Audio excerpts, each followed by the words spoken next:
Saudara pendengar, sesaat lagi kami akan hadirkan ke ruang dengan Anda Warta Berita Daerah dalam Bahasa Minang. Pastikan Anda tetap bersama kami di Pro 1 Radio Republik Indonesia.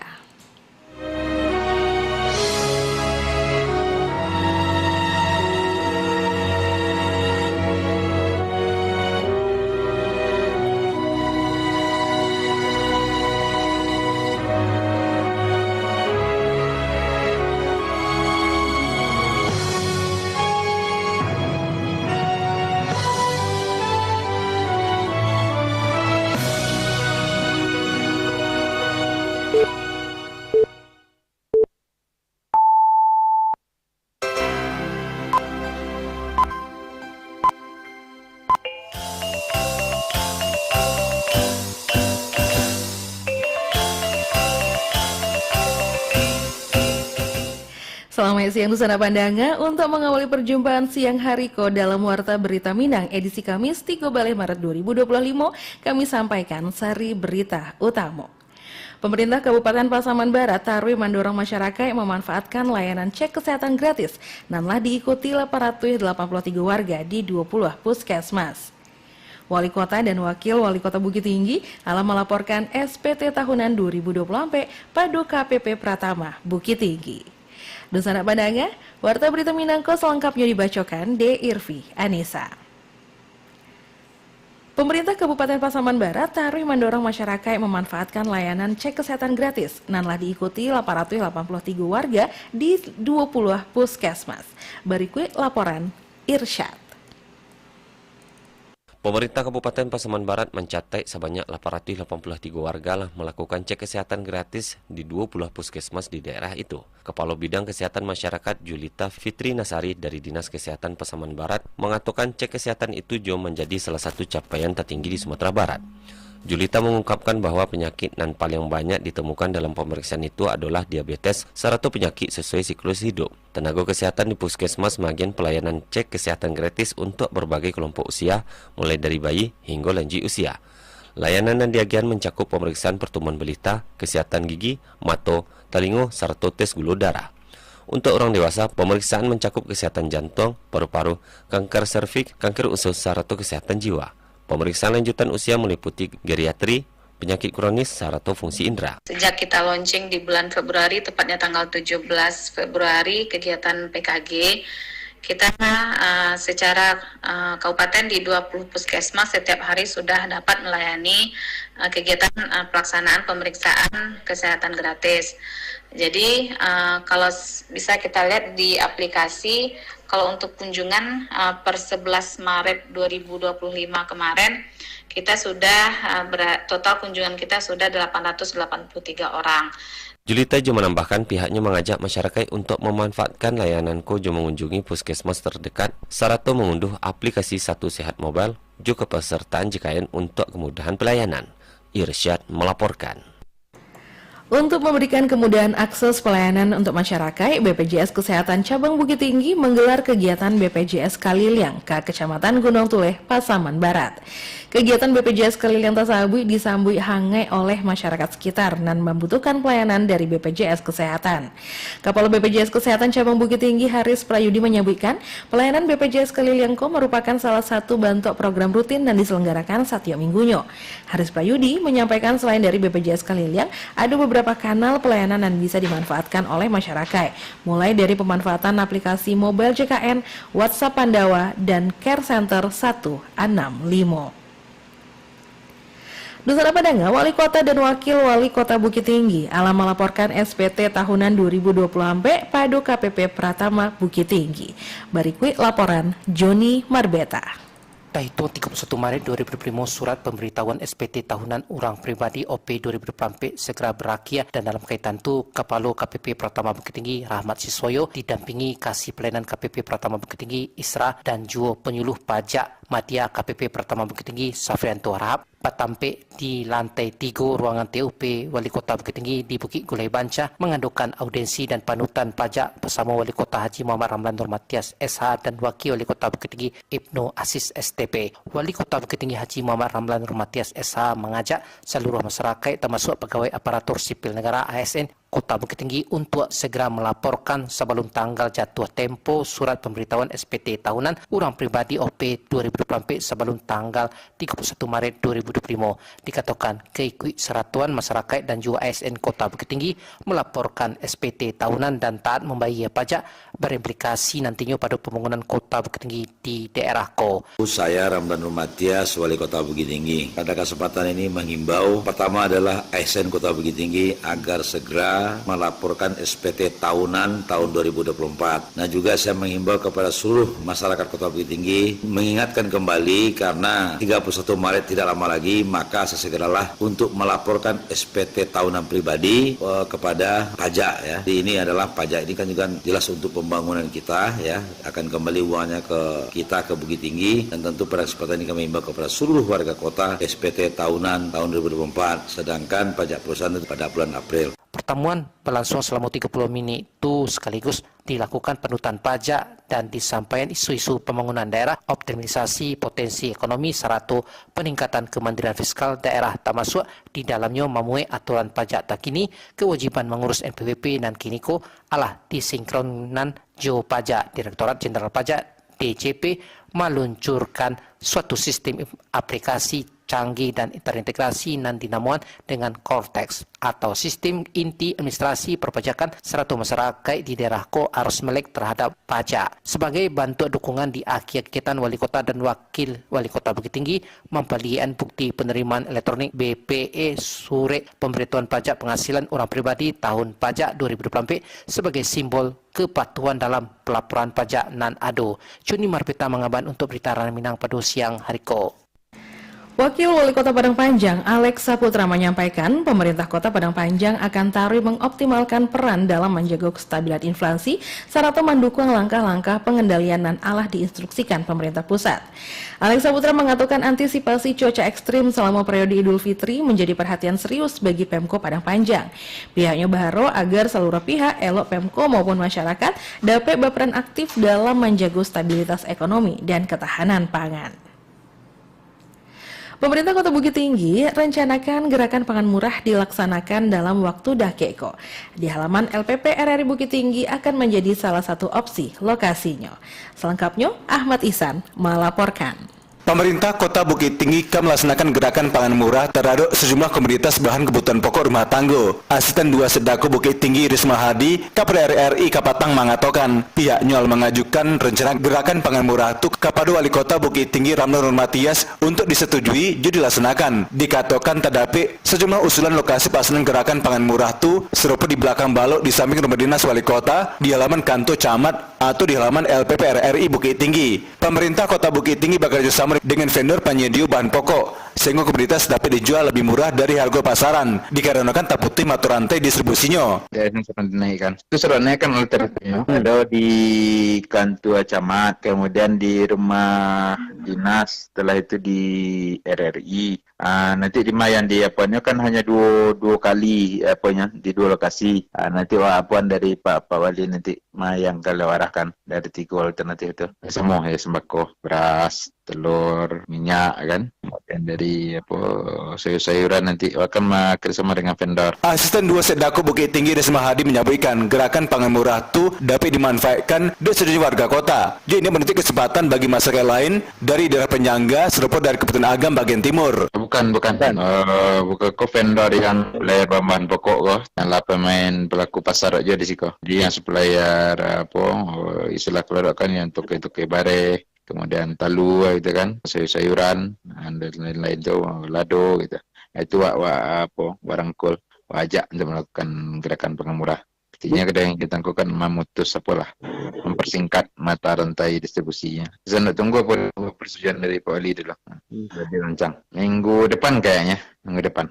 Minggu ini kalau ada problem minggu depan lah. Terbuka untuk seluruh kota, untuk seluruh masyarakat. Tidak ada batasan juga kan, tidak bisa menghalangi benalo kan, karena daerah Kalau Bukit Tinggi terbuka, banyak dikunjungin dari daerah internal terutama kan, daerah Kamnas sekitarnya. Pihaknya menambahkan sampai saat kini laju inflasi Kota Bukit Tinggi masih terkendali sehingga harga kebutuhan pokok rumah tangga di pasaran stabil. Secara nasional target inflasi itu adalah 2,5 plus minus 1 sehingga inflasi di angka 1,5 hingga 3,5 year on year menyatakan laju inflasinya terkendali. Berdasarkan angka itu pemerintah Kota Bukit Tinggi bersama tim pengendali inflasi daerah atau TPID tetap mempertahankan angka inflasi di rentang 1,5 hingga 3,5. Pantauan RRI di lapangan Kapatang terhadap sejumlah harga komoditas sembako serupa cabai, serupa lado jubang merah masih terjangkau di masyarakat selaku konsumen. Lado dijual dengan harga Rp30.000 per kilogramnya. Angka itu sama terhadap harga bawang merah. Ahmad Iksan melaporkan. Dinas Perpustakaan dan Ketertiban DPK Kota Padang Panjang sosialisasikan identifikasi syarat pendaftaran naskah kuno Nusantara. Berikut laporan Nofri. Kepala Bidang Perpustakaan atau DPK Kota Padang Panjang, Tuti Abdul Rajab menyebutkan, naskah kuno sangat membantu masyarakat dalam memahami rekam jejak budaya bangsa dan berisikan ragam budaya bernilai tinggi serta kejayaan masa lampau. Disampaikannya, mengingat naskah kuno merupakan hasil pemikiran para leluhur dalam membangun peradaban bangsa ke arah yang lebih baik. Pengetahuan dan terkandung di dalam naskah kuno sangat penting serta dapat dipakai untuk memenangkan kehidupan. Hal itu diutarakannya dalam sosialisasi, identifikasi, serta pendaftaran naskah kuno Nusantara dan diselenggarakan DPK Rabu Kapatang di Aula Dinas Pendidikan dan Kebudayaan. Pertama kita lakukan adalah kegiatan sosialisasi. Kegiatan sosialisasi ini telah kita lakukan mendapatkan naskah kuno ini awalnya dulu Pak Nov. Betul. Yaitu kita melakukan identifikasi. Ya. Nah, identifikasi ini yang kita lakukan. Sosialisasi, kunjungan lapangan itu adalah rangka identifikasi. Dan kita lakukan diskusi dengan yang mantap nanti dengan Pak Pramono mengidentifikasi, oh iya ini naskah kuno katanya. Lanjut pertama selesai kita kan. Iya. Dari hasil identifikasi kita ini nanti kita mencoba melaporkan, mendaftarkan aja dulu ke Perpusnas. Tuti juga mengatakan, sebagai institusi peradaban yang menjadi simbol negara, perpustakaan mengemban tugas untuk menjelaskan kepada dunia tentang ragam ajaran mengenai tatanan sosial kehidupan masyarakat pada masa lampau. Menurutnya, alasan untuk melestarikan naskah kuno ada 5. Pertama, penyelamatan peradaban budaya bangsa. Selanjutnya, keberadaan naskah kuno tersebar di masyarakat alun terdata jauh baik. Lalu, kondisi alam dan letak geografis, kesadaran masyarakat untuk melestarikan naskah masih kurang. Selanjutnya, pengetahuan serta keterampilan masyarakat dan pustakawan dalam melestarikan naskah kuno alun memadai. Nofri melaporkan. Sekretaris Daerah Kota Payakumbuh mendampingi tim Safari Ramadan atau TSR Provinsi Sumatera Barat mengunjungi Musaji Amaliyah Kelurahan Tiaka, Payakumbuh Timur. Pejabat atau PJ Sekda Provinsi Sumber, Yozar Wardi Usama Putra mengatakan tujuan utama pelaksanaan TSR adalah silaturahmi dan menjawab persoalan dan adu di kabupaten atau kota. Yozar Wardi juga mengenalkan visi misi dari Gubernur dan Wakil Gubernur Sumber 2025-2030 Mahyaldi Vasco, yaitu menciptakan SDM unggul, meningkatkan perekonomian dari sektor pertanian, meningkatkan perdagangan UMKM berbasis digital. Pada kesempatan tersebut, Pemprov Sumber memberikan bantuan sebesar 50 juta rupiah dan Al-Quran untuk Musaji Amaliyah. Selanjutnya diberikan juga zakat dari Basnas Kota Payakumbuh. Di sana Padanga, rentang waktu Januari hingga Februari 2025, Polresta Bukit Tinggi berhasil mengungkap puluhan kasus kriminal, juga mengamankan puluhan tersangka. Selengkapnya dilaporkan Yudi Prama Agustino. Rentang waktu Januari hingga Februari 2025, Polresta Bukit Tinggi melalui Satuan Reserse dan Kriminal Satreskrim dan Satuan Reserse Narkoba berhasil mengungkap puluhan kasus kriminal dan mengamankan puluhan tersangka. Kapolresta Bukit Tinggi, Kombes Pol Yesi Kurniati menyebutkan pengungkapan kasus atau pakaroko dijadikan bahan evaluasi kinerja penyidik di Satuan Reskrim dan Satres Narkoba. Pada Januari 2025, ada 4 kasus yang ditangani Satuan Reserse dan Kriminal, 3 diantaranya adalah pakaro pelecehan seksual dan 1 lainnya pencurian kendaraan bermotor atau curanmor. Sementara di bulan Februari, lanjut Yesi Kurniati, ada 7 kasus yang ditangani mulai dari penganiayaan, pencurian juga kekerasan, kasus migas, penipuan, pencurian teranak, kekerasan dalam rumah tangga atau KDRT dan kekerasan seksual, juga mengamankan 2 balih tersangka. Untuk kasus narkotika dan ubek terlarang, Polresta Bukit Tinggi berhasil mengungkap 19 kasus, rincian 2 kasus ganjo dan 7 perkara sabu. Menurut Yesi Kurniati, dalam kasus penyalahgunaan narkobako berhasil diamankan 21 tersangka, di mana 18 diantaranya laki-laki dan 3 orang tersangka perempuan, jo barang bukti 2.881 gram ganjo dan 257 gram sabu, 110 butir pil ekstasi. Untuk bulan Januari ada 4 kasus cabul pelecehan seksual dengan korban anak di bawah sebanyak 3 kasus dan pencurian kendaraan motor. Dan di bulan Februari ada 10 kasus dengan mengamankan 12 tersangka. Kasusnya itu ada penganiayaan berat 2, kemudian pencurian dengan pemberatan yang mengakibatkan meninggal dunia korban itu ada 1, kemudian kami ada kasus penipuan 1, kemudian ada kasus penipuan dan pencurian ternak di tambang. Kemudian ada kekerasan dalam rumah tangga 1 dan kekerasan seksual ada 1. Kemudian untuk pengungkapan kasus narkoba, pengungkapan kasus ganja 2 kasus, kemudian sabu 17 kasus dengan jumlah tersangka 21 orang. Yesi Kurniati menambahkan, sejauh di wilayah hukum Polresta Bukit Tinggi, kasus paling menonjol adalah tindakan asusila atau pelecehan seksual, maka dari itu perlu perhatian khusus seluruh pihak. Sementara itu untuk kasus penyalahgunaan narkoba akan terus dilakukan pengungkapan dan kepada masyarakat diingatkan untuk melaporkan setiap kejadian dan berhubungan jo peredaran barang haram tasabui. Yudi Prama Agustino melaporkan. Jajaran Satreskrim Polres Kabupaten Pasaman berhasil mengungkap kasus tindak pidana penimbunan bahan bakar minyak atau BBM bersubsidi jenis Pertalite. Kapolres Pasaman AKBP Yudo Huntoro mengatakan penangkapan dilakukan di SPBU Kauman Nagari Tanjung Betung, Kecamatan Rau Selatan, dan pelaku berinisial HY warga Rau, Kecamatan Rau. Dari tangan pelaku, pihaknya berhasil mengamankan 2 balai jerigen atau sekitar 20 liter BBM bersubsidi jenis Pertalite yang siap edar dan 1 unit minibus EPV. Pihaknya menegaskan kepada masyarakat untuk tidak melakukan perbuatan pidana penimbunan BBM bersubsidi dalam bantuan apapun. Dusana Padanga, masyarakat Kota Bukit Tinggi berharap ketersediaan layanan program Asta Cita melalui cek kesehatan gratis atau CKG setiap puskesmas ditambah. Berikut laporan Alwan Ahmad Fauzan.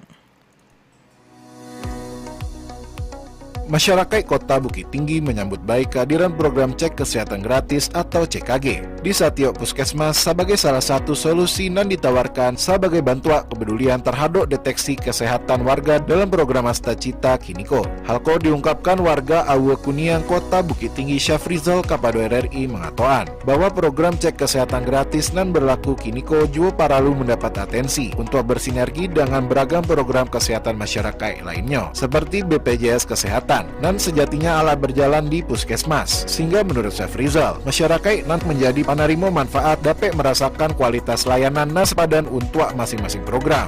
Diterima masyarakat gitu. Tapi ada program BPJS gratis yang lama kan ada juga. Nah, jadi macam mana BPJS-nya kalau memang ada program pemerintah yang ada pengobatan gratis, tapi jangan yang ringan-ringan aja gitu. Hal senada juga diungkapkan warga Gurun Panjang Kota Bukit Tinggi Elmawati. Elma menilai bahwa kehadiran program cek kesehatan gratis atau CKG di setiap puskesmas menjamin kebutuhan warga akan layanan kesehatan dan memadai. Hanya saja, menurut Elma dalam penerapan program cek kesehatan gratis di setiap puskesmas memerlukan identifikasi screening dan menjangkau seluruh ragam jenis penyakit. Bagus ya Pak programnya, sesuai dengan kebutuhan masyarakat saat ini juga. Tapi kalau bisa untuk jenis penyakit yang di cover atau yang ditanggung, tidak hanya penyakit yang ringan-ringan saja. Diketahui sejak peluncuran program cek kesehatan gratis secara nasional 10 Februari Kapatang, pemerintah Kota Bukit Tinggi melalui Dinas Kesehatan juga ala memastikan pelaksanaan program cek kesehatan gratis atau CKG beroperasi di 7 puskesmas yang dimiliki Pemko Bukit Tinggi, antara lain Puskesmas Rasima Ahmad, Puskesmas Gugu Panjang, Puskesmas Mandiangin, Puskesmas Nilamsari, Puskesmas Gule Banca, Puskesmas Mandiangin Plus, Jo Puskesmas Tigo Baleh. Dari Kota Bukit Tinggi, Alwan Ahmad Fauzan, dari Bukit Tinggi melaporkan untuk arah Minang terkini siang Iko. Dusana Padanga, sekian berita daerah Babaso Minang untuk siang hariko, Kamis 13 Maret 2025. Berita daerah selanjutnya dapat didengarkan besok pagi pukul 6 waktu Indonesia Barat. Terima kasih dan selamat siang.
Pro 1 RRI Bukit Tinggi 97,2 FM, kanal informasi dan inspirasi.